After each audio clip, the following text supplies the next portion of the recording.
One Swedish programmer, one Blocky idea, and over 238 million copies sold, making Minecraft the best-selling video game in history. Bigger than Mario, bigger than Tetris, bigger than anything the world had ever seen. But Minecraft wasn't built overnight. It was stitched together in late-night coding sessions, fueled by coffee, ambition, and a dream of infinite worlds made of simple cubes. What started as a tiny indie project exploded into a cultural force, a game where players weren't just participants, they were the creators. Mods, servers, entire conventions like Minecon, a community so powerful, it turned a simple sandbox into a living, breathing universe. Yet behind the pixelated charm, there were cracks, pressure mounted, friendships strained. Mojang, the company behind Minecraft, teetered on the edge of burnout, just as the world demanded more. Then came the moment that changed everything. Microsoft swooped in with a jaw-dropping $2.5 billion deal, rewriting the rules of gaming history. And with it, Minecraft entered a new era, moving from its scrappy Java roots to a polished, cross-platform Bedrock empire. But the real magic? It wasn't in the updates or the profits.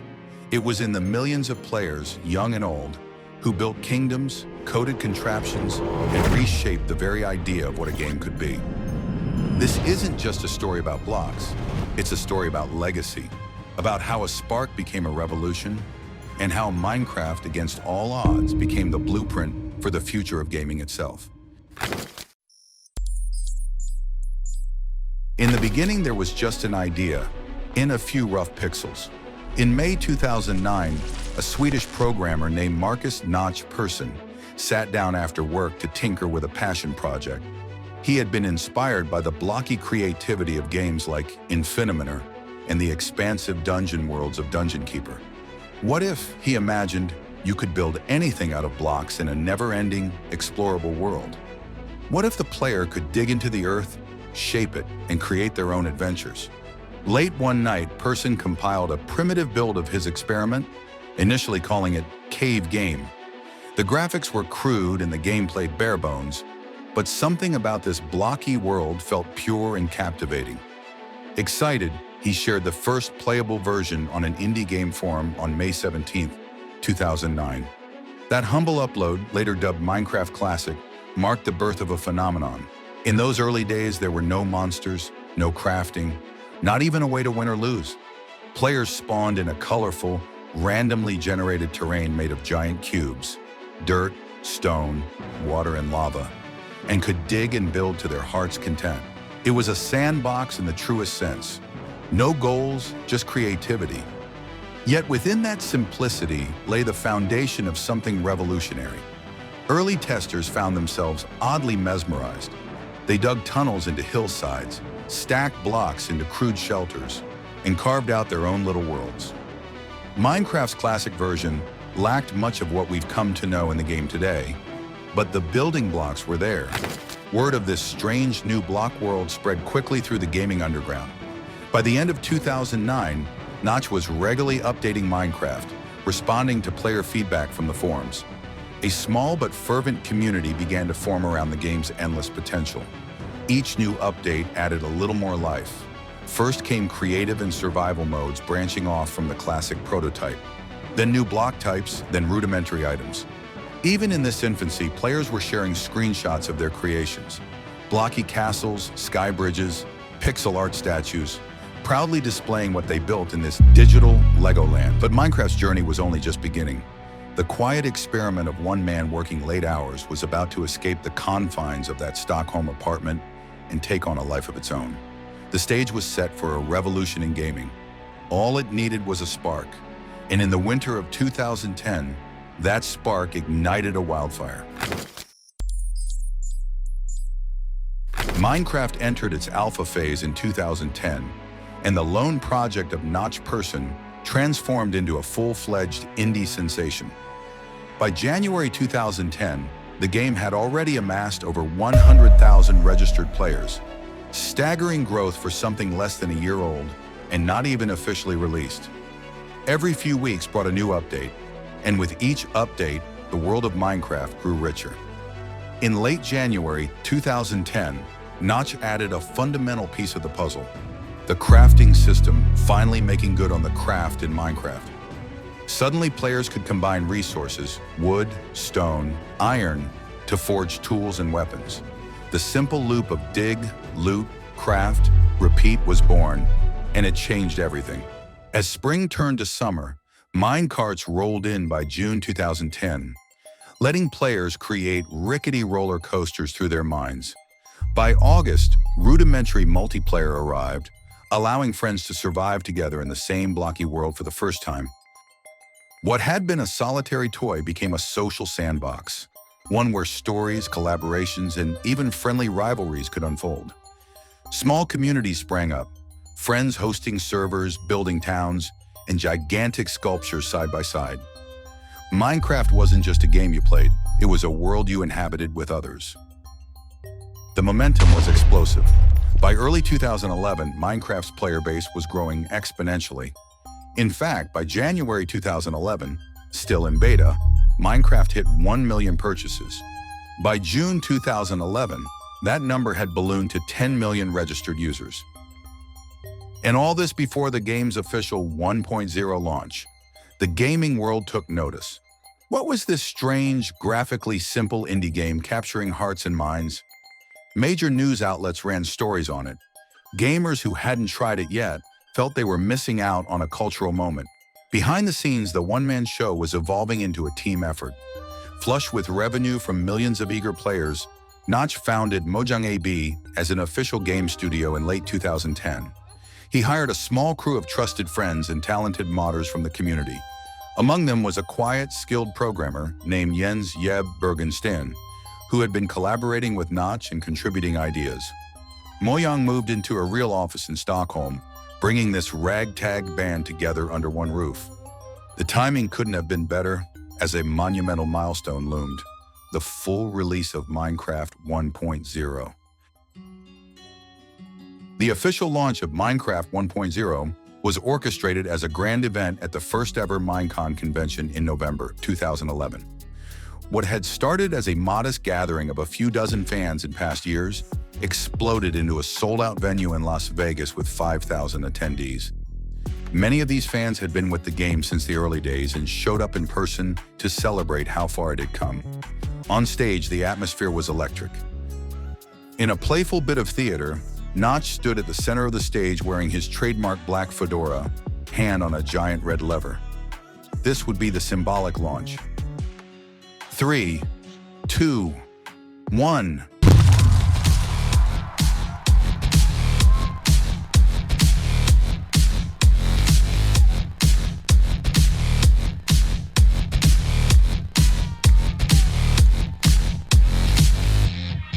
As the countdown hit 0, he pulled the big lever with a grin.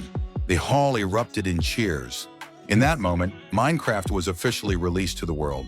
The place was packed and the crowd was super excited when Notch pulled the big lever and sent the final build of Minecraft out to the universe, an IGN reporter recounted. It was a triumphant culmination of 2.5 years of development and a validation of the community-driven journey the game had taken. Minecraft 1.0 introduced an end to the endless game, quite literally with the addition of the End dimension and its formidable boss, the Ender Dragon, giving veteran players a final challenge. But in truth, this was hardly an end. It was the beginning of a new chapter. By this point, Minecraft was far more than a niche indie project. It had become a global phenomenon and a cultural touchstone. It spread beyond PC.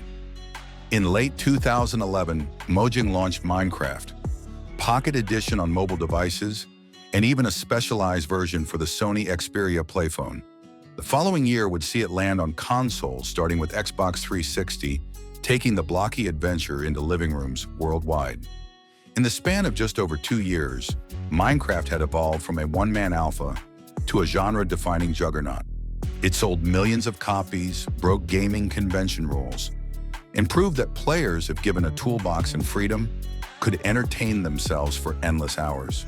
At Minecon 2011's afterparty, Notch was hailed as a rock star by fans and peers alike. An ordinary guy turned industry legend. Yet even as he reveled in this success, Storm clouds were gathering on the horizon. The pressures of fame and an exploding player base would soon test Mojang's small team. But for now, on that euphoric night in Vegas, the Blocky world was theirs and anything felt possible. As Minecraft's popularity soared in 2012 and 2013, its community became the beating heart of its continued evolution.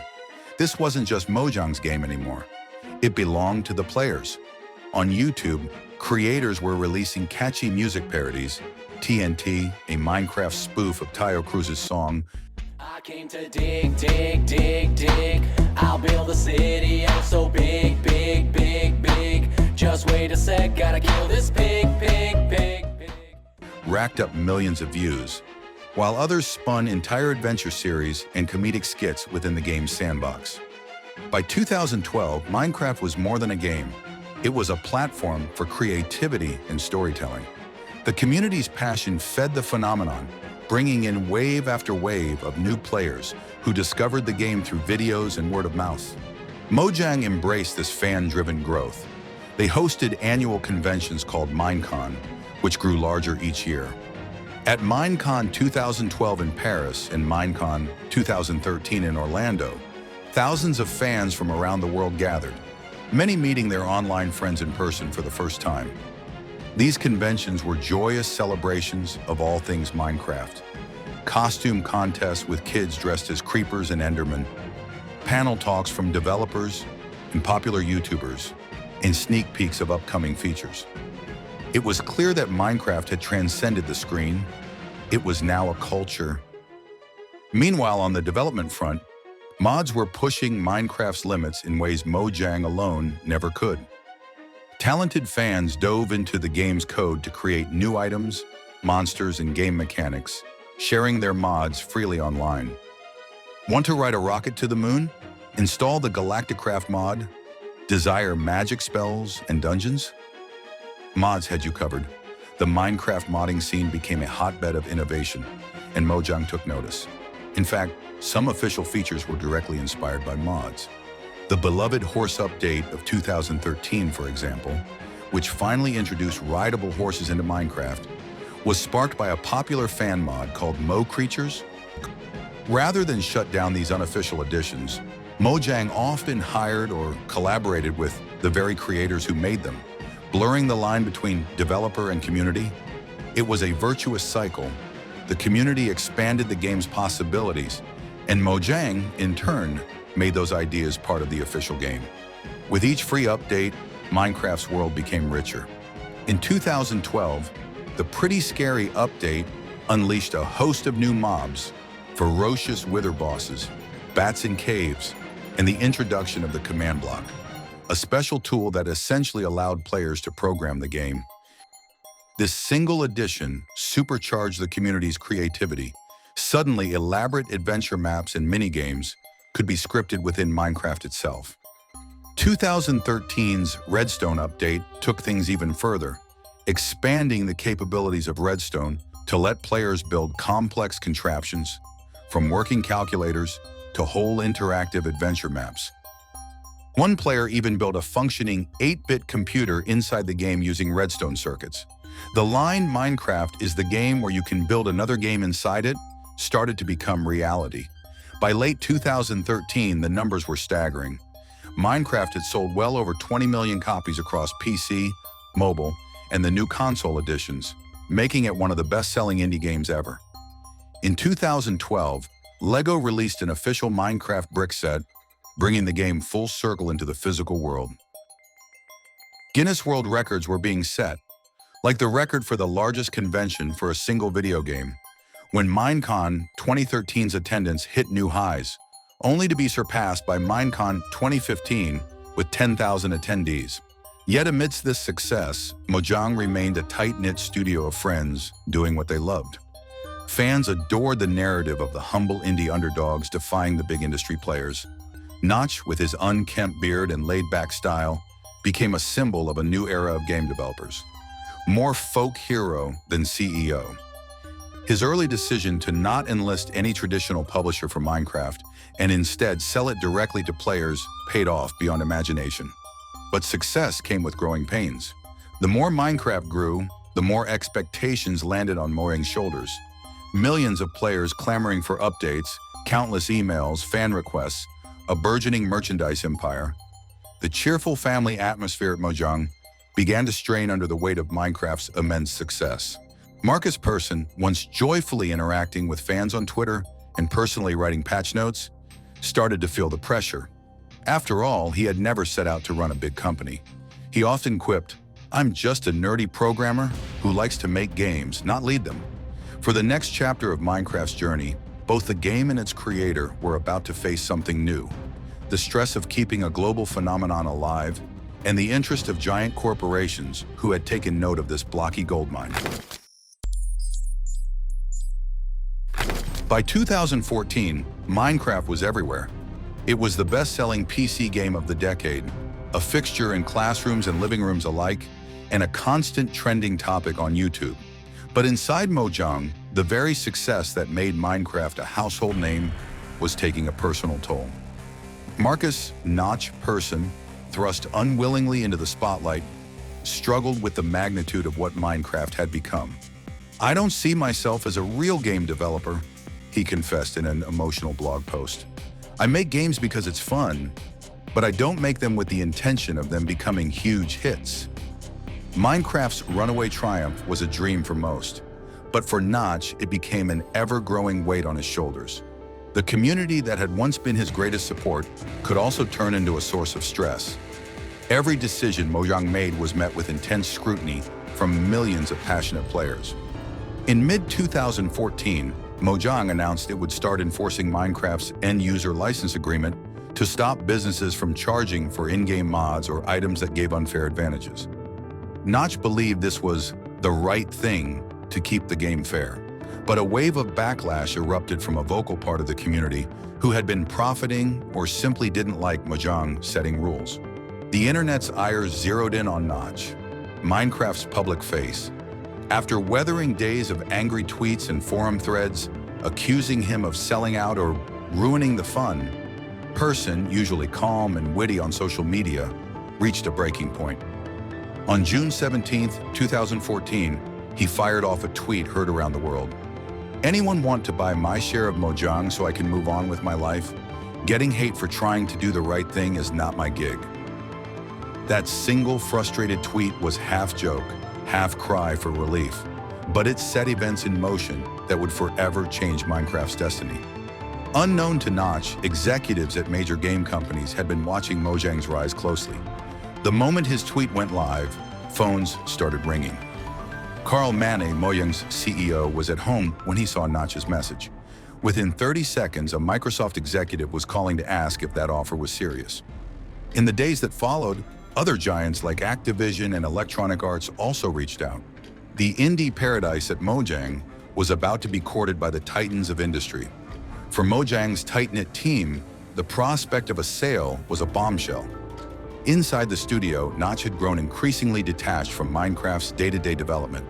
He'd handed the lead programming reins to Jeb back in late 2011, shortly after the 1.0 launch, saying he trusted Jeb's vision completely. Notch had famously praised his protege. "I'm amazed at how in sync we two are. I feel very confident handing over the leadership of Minecraft to him." Since then, Notch tried to recede into a background role, dabbling in small experimental games like a space sim project called 0x10C. But the shadow of Minecraft loomed large. He couldn't escape it. By 2013, he had quietly ceased active development on Minecraft altogether, admitting he hadn't contributed code to the game for over 2 years. Yet, as majority owner, he was still the figurehead and bore the brunt of fan adulation and anger alike. Mojang's outward image was still that of a carefree indie clubhouse. They took lavish company trips in May 2013 to celebrate hitting 10 million sales on both PC and mobile. Notch flew the entire staff and their partners to Monaco for a few days of luxury, driving sports cars, riding helicopters, partying on yachts. It was Notch's way of sharing the spoils and saying thank you.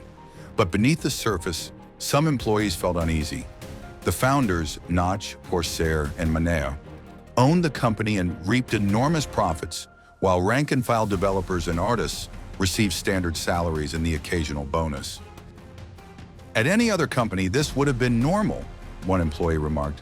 But Mojang was supposed to be different, like a group of friends. As Mojang grew from a handful to dozens of employees, that idyllic culture began to crack. By summer 2014, the office mood was tense and uncertain. When the founders entered talks with Microsoft in secret, even key team members were kept in the dark. Jeb, now lead developer of Minecraft, was stunned when Carl finally pulled him aside in a closed conference room and revealed their plan. Mojang was going to be sold to Microsoft. For Jeb, it felt unreal. Mojang had been the icon of independent gaming, the last company he'd ever imagined joining a tech giant. In that instant, his mind raced with concerns. What would Microsoft do to our game? Would they respect the open, community-driven nature of Minecraft? He thought about the quirks in the code, the open-source libraries Minecraft relied on. How will we explain these things to Microsoft's people? Jeb insisted on speaking to Notch immediately, hoping this was all some misunderstanding or elaborate joke. Behind closed doors, Notch calmly confirmed the truth. He was serious about selling. He knew some fans would call him a traitor, a sellout trading ideals for cash. He even admitted to Jeb that he planned to take a break from the internet once the news went public, to weather the inevitable storm of criticism and solitude. The impending deal was shrouded in secrecy. Those few at Mojang who knew had to stay silent, continuing work as if nothing was happening. It was excruciating, Jeb later recalled, sitting among friends who were blissfully unaware, pretending all was normal while carrying the burden of that knowledge.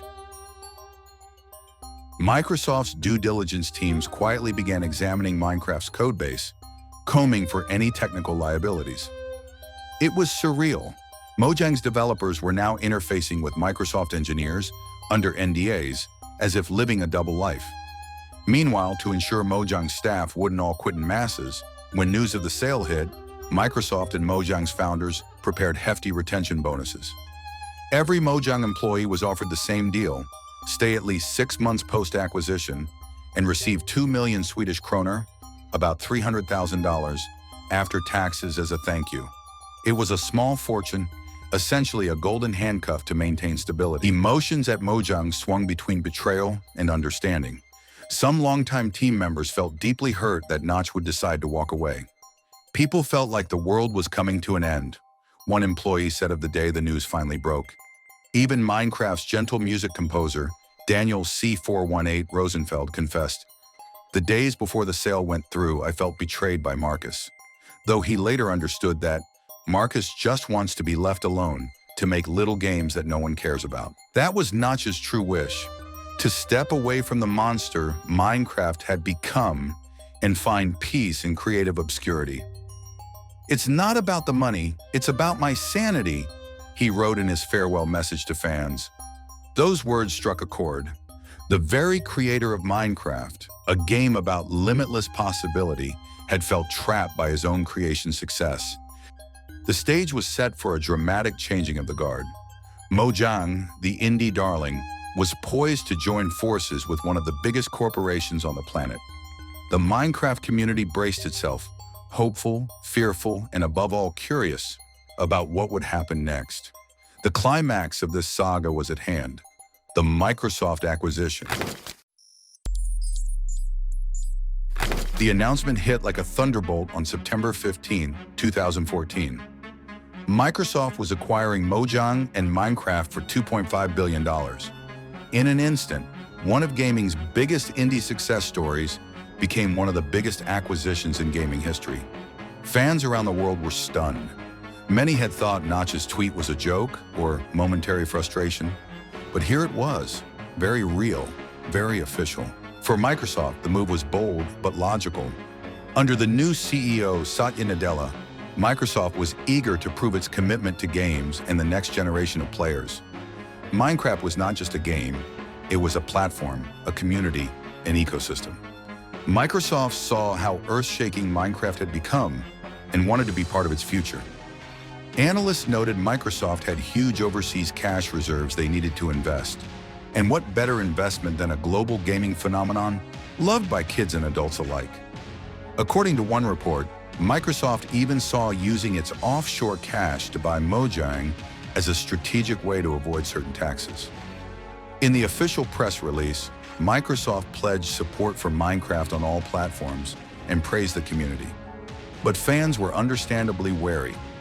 Would the soul of Minecraft survive under a tech behemoth? The Minecraft community wrestled with conflicting feelings.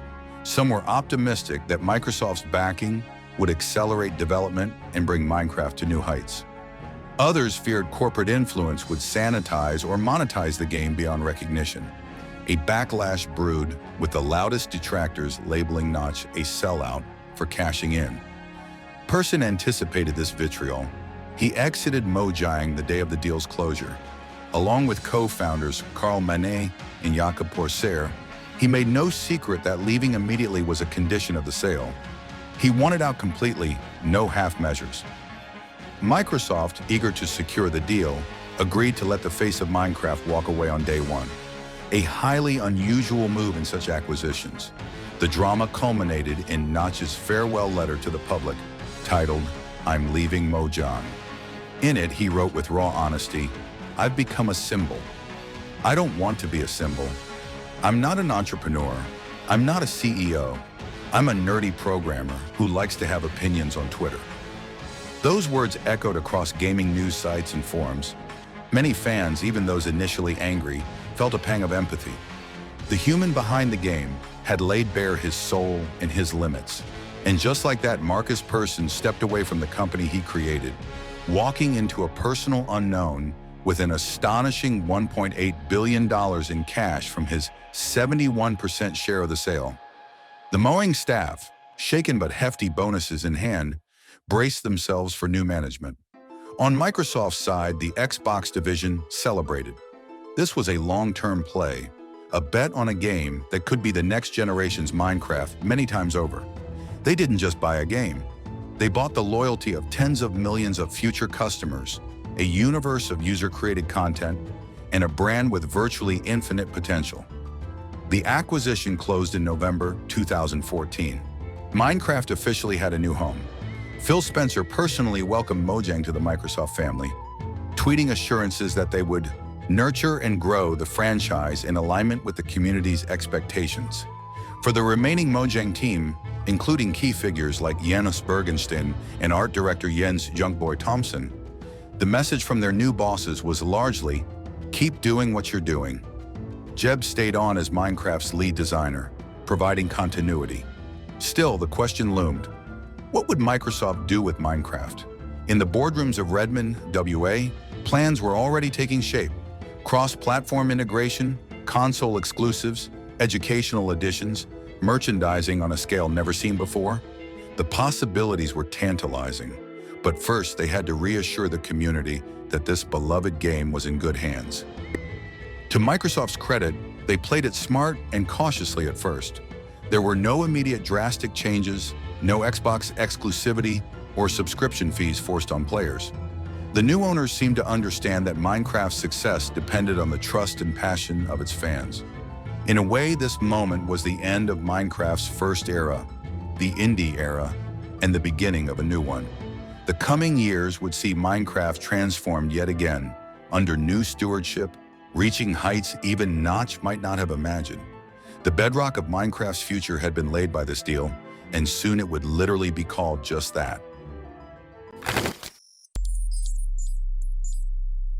The dust settled from the acquisition. It was time for Microsoft and Mojang to prove that Minecraft's best days were ahead, not behind. Under Microsoft's umbrella, resources were now abundant. The priority? Bring the Minecraft experience to everyone, on every device, and unify those scattered platforms. At the time, there was a cacophony of Minecraft editions. The classic Java edition on PC, separate console editions, Xbox 360, PlayStation 3, etc., and the Mobile Pocket Edition, each with different features and quirks. Microsoft's plan was ambitious. Rebuild Minecraft's engine in a universal form so that phones, tablets, consoles, and computers could all play together seamlessly. This cross-platform initiative would come to be known as the Better Together Update, and the new foundation of Minecraft was dubbed Bedrock Edition. The transition wasn't immediate. First, Mojang, with some help from Microsoft Studios, worked on a special version for Windows 10, released in 2015, a hint of what was to come. By 2017, they were ready to launch the most significant update in Minecraft's history. The Better Together update rolled out, unifying Minecraft across Xbox One, Windows 10, Android, iOS, and Nintendo Switch under a single codebase. For the first time, players on console could join their friends on mobile or PC in the same world. A breakthrough rarely seen in gaming at that time. Crossplay was no longer a dream. It was here. It was a gigantic step and a true piece of Minecraft magic. One Xbox Wire editor wrote of the moment that walls between platforms fell. Millions rejoiced at the freedom. A family could share a Minecraft world even if one person liked playing on a tablet and another on a console. The community of Minecraft became more interconnected than ever. Under the hood, this Bedrock Edition, written in C++ rather than Java, was optimized for performance and flexibility on varied devices. It also allowed faster development of new features across the board. For Microsoft, it meant Minecraft could be marketed as a single, coherent product, the Minecraft that anyone could play anywhere, rather than a fragmented brand. Yet this new era brought its own controversies and growing pains. The original Java edition, still beloved by PC purists and longtime fans, was not part of Better Together crossplay. Its players were effectively on a separate island. Some worried, would Microsoft eventually abandon Java Edition? The answer, as years would show, was no. Java Edition continued to receive updates in parallel, and Microsoft even gave all Java owners a free copy of the Windows 10 edition to encourage crossplay adoption. But tensions brewed between communities. Java versus Bedrock debates popped up on forums, each camp defending their version's superiority. Java had the rich modding scene and that classic feel. Bedrock had performance, cross-play, and official support from the new regime. It was a fork in the road for Minecraft, and both paths were going to be maintained side by side. Perhaps the biggest change and biggest controversy in the Microsoft era was monetization in the form of the Minecraft marketplace. Introduced in mid-2017 alongside Better Together, the marketplace was an in-game store where players on Bedrock platforms could buy curated content, skins, texture packs, mashup worlds, even custom minigame maps, created by both Mojang and community partners. On one hand, this was a revolutionary moment. For the first time, talented community creators could earn real money from their Minecraft creations through an official channel. Microsoft touted that it empowers modders to make a living, and indeed some teams became professional Minecraft content studios, generating millions of downloads and sharing in the revenue. By 2021, Microsoft reported that creators had earned over $350 million from more than 1 billion marketplace downloads, a scale of user-generated content commerce unprecedented in gaming. But not everyone was happy. The idea of paying for maps or skins that used to be free in the modding community rubbed many the wrong way. "They're monetizing mods for kids," critics cried, pointing out that Minecraft's youngest players might not understand that similar content was free on Java Edition. The marketplace required a virtual currency, Minecons, adding a layer of abstraction that some equated with typical mobile game microtransactions. To skeptics, this was exactly the kind of corporate move they feared Microsoft would make, finding new ways to profit from Minecraft's audience. Online, debates raged. However, despite some backlash, the marketplace proved popular. Millions of Bedrock players happily snagged skin packs or adventure worlds for a few dollars, and the sky didn't fall. Java Edition remained a haven for those who preferred the old ways. Nothing was taken away from them. If anything, Microsoft's strategy was creating two flavors of Minecraft to cater to different preferences: a commercial, plug-and-play Bedrock ecosystem, and the open DIY playground of Java. Microsoft also leveraged Minecraft to boost its broader ecosystem. It integrated Xbox Live accounts into Bedrock Edition, even on platforms like Nintendo Switch, subtly introducing a generation of non-Xbox gamers to Microsoft services.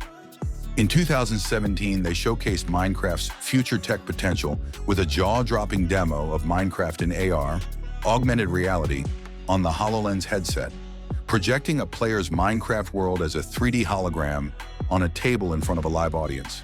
Though HoloLens Minecraft was more a tech demo than a consumer product, it signaled that Microsoft saw Minecraft as a platform not just for gaming, but for innovation in AR, VR, and education. Through 2016 and 2017, updates kept flowing under Microsoft's ownership, reassuring fans that creative progress wouldn't slow. In fact, it accelerated. The update Aquatic in 2018 massively overhauled Minecraft's oceans, adding coral reefs, dolphins, shipwrecks, and more. For years, oceans had been empty and dull. Now they were vibrant worlds to explore. Each year, the updates grew bolder. 2019's Village and Pillage update completely revamped villages and added new pillaging illagers and even pandas in jungles. 2020's Nether update transformed the hellish Nether dimension with new biomes and piglin civilizations, and the announced two-part Caves and Cliffs update was so ambitious in reshaping world generation that it had to be split into 2021 and 2022 releases. Minecraft was evolving faster than ever while keeping its core formula intact.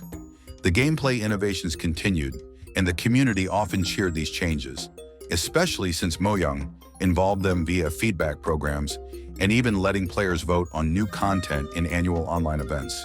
Of course, not everything was smooth. There were occasional stumbles.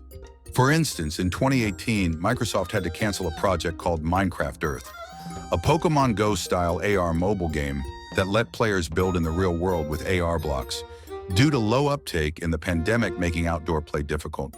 And there was the delicate handling of Notch's legacy. As the years passed, personal social media posts became increasingly controversial and out of step with Mojang or Microsoft's values. In a quiet move in 2019, Microsoft removed the famous "Made by Notching Splash" text from Minecraft's menu, and pointedly did not invite Notch to the official 10th anniversary celebrations of the game. And in an era dominated by flashy newcomers like Fortnite, Minecraft managed not only to hold its ground, but to reclaim the crown. In 2019, bolstered by a resurgence of interest on YouTube, thanks in part to famed creator PewDiePie returning to Minecraft and sparking a trend, Minecraft became the most watched game on YouTube with over 100.2 billion views that year, nearly double that of Fortnite. It was as if the prodigal king returned. By late 2020, the game hit an unfathomable milestone. Minecraft content on YouTube exceeded 1 trillion total views, a testament to its enduring place in pop culture. Under Microsoft's stewardship, Minecraft had successfully navigated the transition from indie phenomenon to corporate staple without losing its identity. The Blocky sandbox continued to be the place where a new generation's memories were made, friends surviving their first creeper explosion together, builders collaborating on megacities, modders inventing entirely new game modes. As the game approached its teen years, one thing was clear: Minecraft was no fad. It had evolved again and again, and emerged stronger each time. But what about the road ahead? After all, even the most resilient games eventually face the question, what's next? With the world captivated and the Blocky universe in good hands, the final chapter of this saga turns to the future and the legacy of Minecraft. 2021, Minecraft wasn't just a game. It was practically its own universe. Over 140 million people were playing each month, building, learning, and even working inside this digital realm. An entire generation had grown up as the Minecraft generation, using the game as a canvas for their imagination and a social space to hang out with friends. Minecraft's impact on the gaming industry and beyond was profound. It showed that player-driven creativity could be just as engaging as cinematic graphics or linear storytelling. In an age of high-budget, high-realism titles, a retro-looking sandbox reminded everyone that gameplay and community matter most. One of Microsoft's first major expansions of Minecraft's scope was into education. In late 2016, they introduced Minecraft Education Edition, a specialized version for classrooms. Teachers around the world embraced it to make learning interactive, Students could explore a chemistry lab in Minecraft, reconstruct historical sites, or practice coding logic with redstone and command blocks. It became a tool to teach creativity, problem solving, and collaboration. Entire curricula were built around Minecraft. By 2022, lessons range from environmental science, recreating coral reefs, to art, pixel art history, to civic planning, designing sustainable cities and game. This was a generation for whom Minecraft was the new pen and paper. As one educator put it, if kids won't come out of Minecraft to learn, then we'll bring the learning into Minecraft. Microsoft also saw Minecraft as a franchise ripe for spin-offs in multimedia. In 2015, Mojang, in partnership with Telltale Games, released Minecraft. Story Mode, an episodic, narrative-driven adventure set in the Minecraft world. It introduced memorable characters and a playful plot, essentially answering the question, what if Minecraft had a story? Fans enjoyed seeing their favorite Blocky universe in a new light, though Story Mode was more a contained experience and eventually wrapped up after 2 seasons. More ambitiously, Microsoft greenlit a full-length Minecraft movie. After years of pre-production and rumors, by 2025, a Hollywood film starring Jason Momoa and others was on the calendar, a sign of how broad Minecraft's appeal had become. A game that once had no story now was inspiring big-screen adventures. Minecraft even found its footing in the competitive scene, albeit in a unique way. Traditional esports thrive on fast-paced competition, and while Minecraft isn't an obvious tournament game, the community innovated their own contests. Minecraft Hunger Games, inspired by the books and movies, became popular, where players fought to be the last standing in a custom arena, a concept that even prefigured the Battle Royale craze. By late 2010s, events like Minecraft Monday, a weekly competition among YouTubers and streamers, drew huge live audiences. Even an official Minecraft speedrunning community flourished, with players racing to defeat the Ender Dragon in record times using clever tricks. Their triumphs and world records becoming popular content. In essence, players found ways to make Minecraft competitive, proving its flexibility once more. But beyond numbers and products, Minecraft's legacy was most evident in the intangibles. It inspired countless young people to pursue careers in game design, programming, and digital art. After all, if you spent your childhood constructing elaborate redstone circuits or modding new creatures into Minecraft, a life in tech or design felt like a natural next step. Companies like Roblox and Fortnite, seeing Minecraft's success, doubled down on user-generated content and creative modes, transforming the industry's approach to community creativity. Even outside of gaming, architects and urban planners used Minecraft as a quick prototyping tool, and humanitarian organizations recreated vulnerable heritage sites in Minecraft to engage youth in preservation efforts. In retrospect, Minecraft's journey from a spare-time experiment in 2009 to a globally beloved platform is one of the great tech success stories of our time. It's been compared to the Lego of the digital age, a simple set of building blocks that, in the hands of players, can become anything. The blocky aesthetic, once a result of Notch's programming pragmatism, became iconic and charming, recognized and loved worldwide. Creepers, the accidental monster that Notch created due to a coding error, became as famous as gaming's Marios and Master Chiefs. The music by C418 became the lullaby of a generation's creativity hours, and phrases like punching trees or dig straight down at your peril entered the gamer lexicon. The journey wasn't without its darkness. We can't forget the very human toll it took on its creator. How Notch, after selling Mojang, struggled with the emptiness that sudden wealth and loss of purpose brought, as evidenced by some melancholic late-night tweets in the years after. Hanging out in Ibiza with famous friends, partying with famous people, able to do whatever I want, and I've never felt more isolated, he once tweeted after the sale, a stark portrayal of money not buying happiness. Microsoft and Mojang eventually distanced Minecraft from Person's more controversial public statements, and by 2019 his name was quietly removed from the game's loading screen splashes. It was a bittersweet footnote, the man who started it all becoming a stranger to the world he created.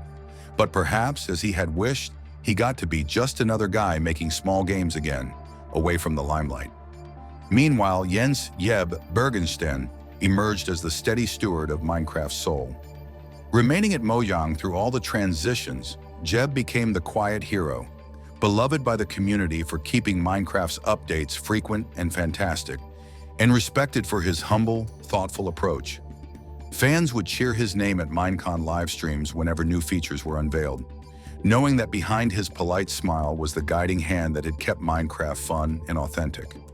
Other Mojang team members, old and new, contributed their passion to ensure Minecraft never lost its charm, even as it expanded. So what is Minecraft's ultimate legacy? Perhaps it's that it democratized creativity in games. It proved a game could be a platform for imagination, where the players are the storytellers and architects. It forged a new kind of relationship between developers and community, one of collaboration more than consumption.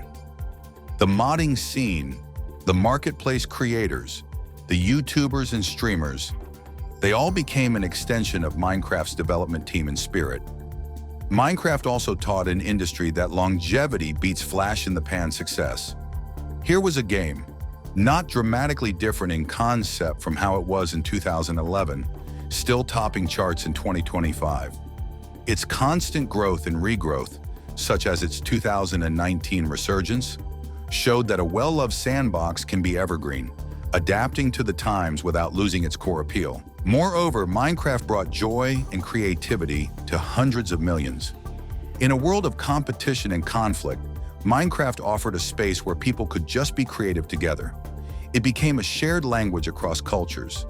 A kid in India and a kid in Canada might have nothing in common, but both know how to craft a pickaxe on a 3x3 grid. The sandbox lowered barriers. Players of all ages, genders, and backgrounds found something to love. Whether it was engineering complex redstone machines or simply tending to a peaceful virtual farm with friends. Now, standing on the foundation of this immense success, one can't help but wonder, what lies beyond the horizon for Minecraft? As Minecraft enters its second decade and looks toward a third, the question isn't whether it will endure, but how. In an industry where games often have the lifespan of fruit flies, Minecraft feels more like a redwood tree, growing a bit more each year, its roots only strengthening over time. So what does the future hold for this blocky juggernaut? For one, continuous innovation on the core game shows no signs of stopping. Mojang has already teased upcoming updates that push the boundaries of what's possible in the sandbox. They've involved the community in selecting new mobs via annual Minecon live votes, which has become a beloved tradition itself.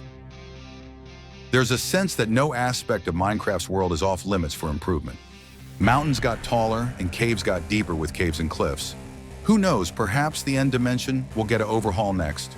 Or archaeology features, once prototyped, then delayed, may finally let players dig up lost civilizations beneath the voxel soil.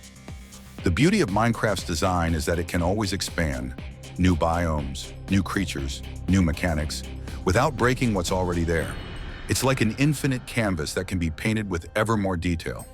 With Microsoft's resources and Mojang's talent, the game could seamlessly keep evolving for another decade or more, effectively negating any need for a Minecraft 2. Why start over when you can just keep adding? As one observer noted, Minecraft in 2025 is practically Minecraft 5 compared to 2011, given how much has been added. Technologically, we might see Minecraft embrace new platforms and tech as they emerge. Virtual reality versions already exist. You can strap on an Oculus Rift or play in VR on PS4 and truly step inside your worlds. Augmented reality had a trial run with Minecraft Earth. While that particular project ended, the concept could resurface when AR tech matures. Imagine a future where your phone's AR glasses project your Minecraft world onto your living room floor for an evening, then let you hop back into first person on your PC seamlessly. And consider the possibilities of AI in Minecraft. Experimental mods have shown AI agents learning to play survival Minecraft on their own, and Microsoft's advancements in AI could one day allow smarter NPC villagers or AI-assisted building tools. Picture describing a structure you want, and an AI assistant helps lay down a rough draft in blocks for you to refine. Microsoft's broader gaming strategy also positions Minecraft at the center of a connected gaming ecosystem. With cloud gaming on the rise, you might soon play Minecraft on any screen with a direct cloud stream, no installs needed, further lowering the barrier for newcomers. Cross-play could extend to even more devices. Should a new console or platform emerge, you can bet Microsoft will put Minecraft on it. The community servers and creators will likely get better support. Microsoft has already hinted at integrating Minecraft more with Azure Cloud for massive, persistent server worlds. Perhaps official modding APIs will finally emerge, bridging the gap so that Bedrock players can enjoy the rich mods that Java players do, but in a safer, controlled way through the marketplace. Beyond gameplay, Minecraft's influence on society and education will only deepen. It's easy to imagine a future where Minecraft becomes a standard tool in schools globally, the starting point for coding lessons, digital citizenship exercises, even art classes.